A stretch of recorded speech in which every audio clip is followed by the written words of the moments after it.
Hi, I'm John Giesick, and welcome to the C-Suite Sherpa podcast, where we shine a spotlight on business experts and resources that you should know. Today we have Sara Myers and Kelli Oberndorf, who are co-founders of Ekatā, a leadership development and workplace culture specialty company. So, ladies, share with us what you do and what clients you help the most. Great. Thanks, John. I'll take this one. So at Ekatā, our mission is to unite and empower leaders, build community, and elevate cultures through transformational programs. We do this by facilitating experiential workshops and trainings. We do this through leadership coaching and hosting our Vibe game at events, conferences, and company retreats. So we have 10 different leadership trainings designed to give mid-level managers essential leadership skills they need to be successful as a leader in the workplace. We also offer leadership coaching, empowering people leaders to unlock their full potential. And we've created a game called Vibe. It's a workplace community game. This really uplifts cultures. So it improves the human experience in the workplace where value, integrity, belonging, and empowerment live inside the organization. It's designed to cultivate genuine relationships and build community for organizations. And it really fosters meaningful connections. It's kind of a groundbreaking innovation that we're very proud of and very fun to play as well. That's great, Sara. I appreciate that. And Kelli, if you want to jump in, just go ahead and jump in. I'll direct the next question to Kelli. So, Kelli, tell us who specifically your services work best for. Our services are geared towards people managers, particularly. Our leadership development program really helps to identify leadership gaps, but also give them the skills that are practical and that they can use immediately inside of their leadership practices. And so our leadership program is for that, as well as our coaching. And our Vibe program is honestly for any team. It could be a group of leaders. It could be an actual team. It could be a group of executives. We do anything from like hour and a half to 2 hour games with groups. If they're in person, we like to do games around 50 people. If it's more an online, it's more of like a 12 or 15-person event. And again, that is really designed for any type of person living in an organization that wants to elevate their experience inside of their organization. So that's who we are created for. That's exciting. I'd love to eavesdrop on one of these games that you guys do. So, when you mention Vibe in that program, whether it's an hour and a half in person or online, what's the intended outcome for that to take somebody through that program? Yeah, we built Vibe around value, integrity, belonging, and empowerment. It's an acronym for those. When you look at company cultures and really evaluate what makes a healthy, thriving culture exist inside an organization, it's where people feel valued. People are upholding a certain level of integrity and alignment with the company's values. And they feel like they belong and they're empowered by their leaders to be their best selves, to actually bring their best work. And so this game is really fun because people don't really learn just by sitting and listening lecture style. Not very well. We get a little of it. But what we've learned is that people really learn by doing. We need to have experiences of what we're being taught to really get it into our own DNA and hear our own voice on the matter of these things. And so these games are really fun because they're experiential. You're on the court right away, playing with leadership skills that'll make a huge difference in the workplace, but you're playing in a game. So you're having fun with it and you're on the court right away. You walk away actually feeling valued. You actually walk away feeling like you belonged. You feel empowered in the process of playing the game. So it's not just learning, it's learning and playing and doing it. And it's very fulfilling and it's much more meaningful. You can actually take it with you after the game is over. That sounds amazing. I have a million questions for that. Kelli, did you have something to add? Go ahead. Yeah, I'll just add that one of the things that this can solve for is employee disengagement and high turnover. We know from our research and work with companies that people don't leave companies, they leave managers, they leave bad leaders. And I think one of the things that we have really found out by our research and our experiences is that people want to feel engaged. They want to feel like they are making a difference, but they also want to feel like they are a part of something that's not just, I'm going to this job and I'm doing this thing and then I go home, and it's very unfulfilling. And as we see, especially with some of the younger generations that are coming up, that really actually means something. They want to stay and will stay in an organization where they feel as though that they are valued and that their contribution to the organization is meaningful. And so when we cultivate this game, when we facilitate this game, that is also what we're cultivating. We're cultivating engagement. We're peeking into the anatomy of the organization and starting to bring out the best in the people that play the game in their organization. Yeah, that's great. I wanted to ask, if you think about your client list over the past years, what is the most common presenting problem that you're going in to fix? What are people mostly bringing to you saying, this is what I really need help with? I would say for sure there is kind of a global breakdown of engagement inside of organizations. There are, especially with teams that are remote, there was a lot of, this movement was happening prior to COVID, but as we know for sure, COVID brought so many companies into more of 100% or at least a hybrid version of working virtually. And what that has done is that it has sort of taken away that water cooler effect of coming in and seeing somebody and getting to know somebody and having lunch with that person. And that has kind of broken down this ability to connect with other people. But what we also find is that there are major, major leadership gaps, right? We would never put people in jobs like engineering or medicine or being a lawyer without training. But organizations tend to promote good employees into leadership roles and then say, well, good luck, we gave you the promotion, good job. And then they're left.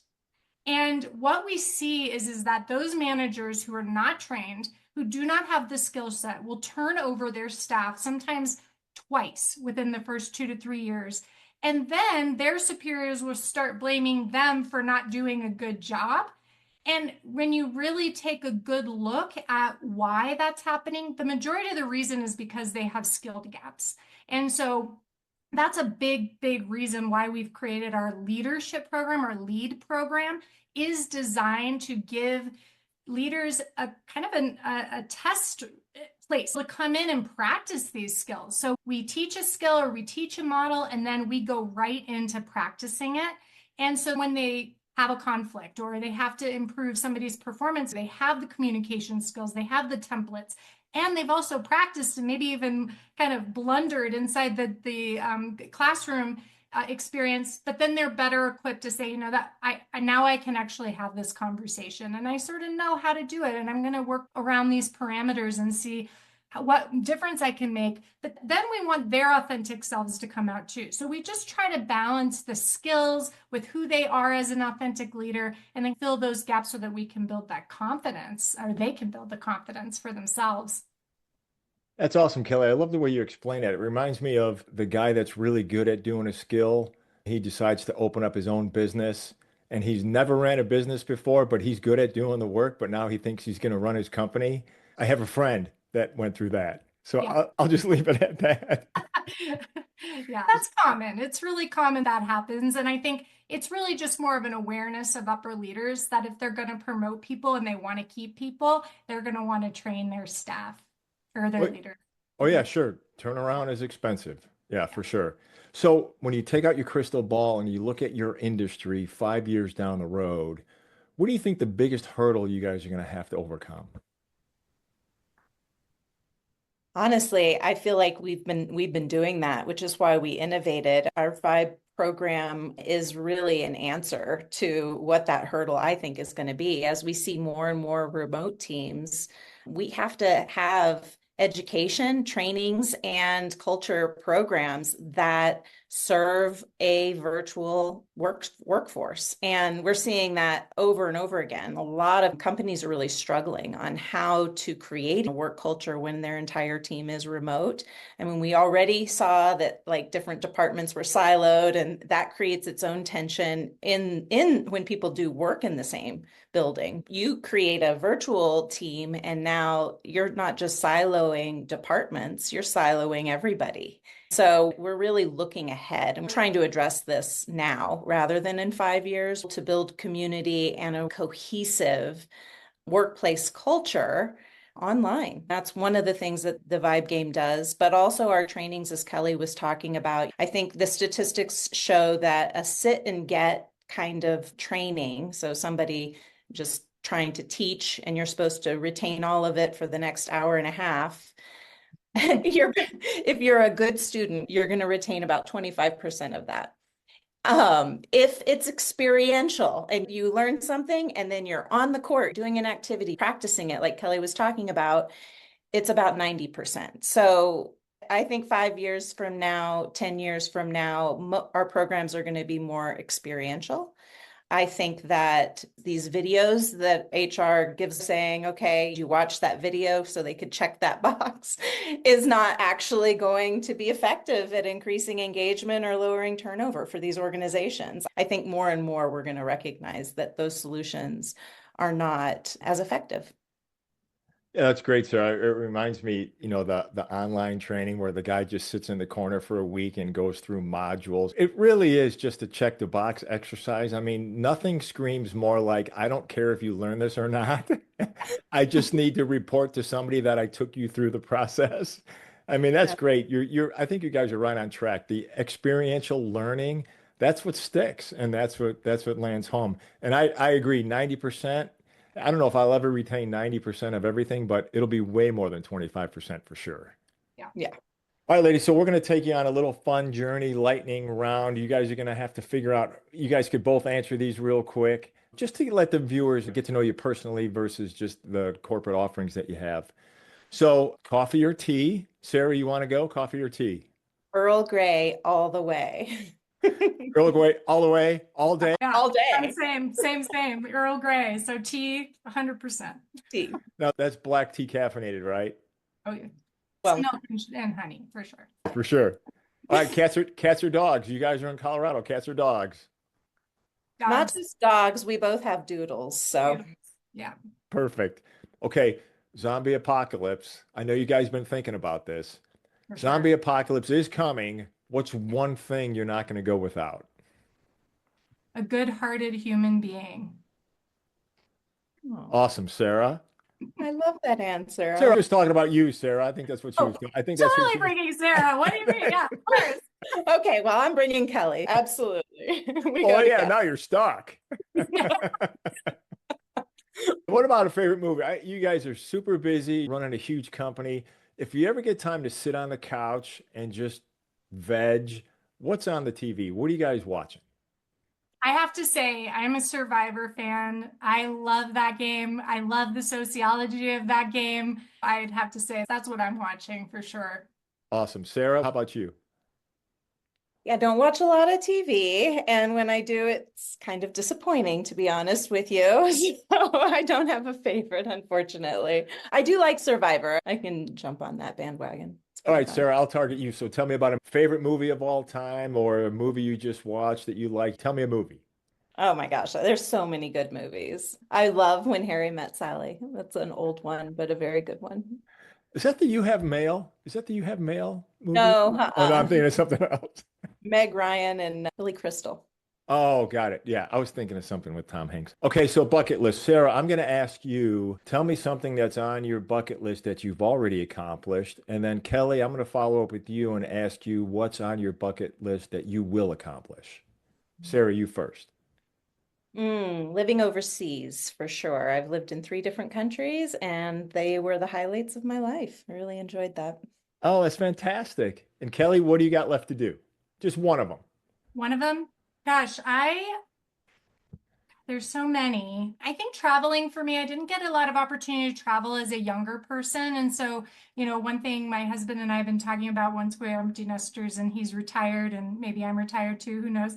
I might do this for the rest of my life, which would be fine with me. But we thought maybe we'd kind of shake our lives up a little bit and go teach English somewhere and just, experience a different culture. So I think that's probably what I would want to do as I get into my older days. Wow, that's great. I appreciate that. So we're going to end on a serious note. So tell me, just share real quick, one of the biggest obstacles each of you had to overcome to achieve the success that you currently have. Sarah, can you go first? Sure. Mine's pretty easy. I had terrible speaking anxiety and It was a pretty big obstacle. And I got invited to speak in front of an audience of 250 people in London. I was terrified, but I said yes. It was a big face the fear and overcome the fear kind of a moment for me, and I did. And ever since I've been able to speak, so it was worth it. Oh, that's fantastic. I'm sweating just from you telling that story, just so you know. Kelly, what do you got? I think the biggest obstacle that I've had to overcome is choosing a career. So my past career was in medical management, and that was really hard. It was just a soul-sucking experience, to be honest. It was incredibly difficult to navigate that career, and I didn't feel like I could leave. So it was definitely a huge obstacle. But I definitely was able to move past that career and do what I'm doing today, something that I really love, and cultivating a career that's actually meaningful and makes a difference. And so was a big one. Oh, that's awesome. I'm glad that worked out that way. So, people are going to be watching the video. They're going to look at the podcast. They're going to want to reach out to you ladies. What's the best way for them to get a hold of you? Yeah, I would direct them to our website. It's Ekatā, Ekata group.com. We have an events page, and on our events page, we have a couple free events happening. So if they want to see what the Vibe game is all about, they could sign up for our virtual Vibe game. They could also come, if they're in the Denver area, to our in-person networking event where we also will play the Vibe game. Oh, that's fantastic. Kelly, did you have anything to add before we? You can find us on all the major platforms, LinkedIn and Facebook. If you want to follow our journey in those ways, you can more than welcome to do that too. And Sara and I are very accessible. So if you want to send us a message through LinkedIn, we'd love to hear from you. We're here for you. That's for sure. Well, I appreciate the time, ladies. Thanks for humoring me with a lightning round, and thanks for making this fun. I'm hoping we connect soon. Thanks so much, John. Thank you, John.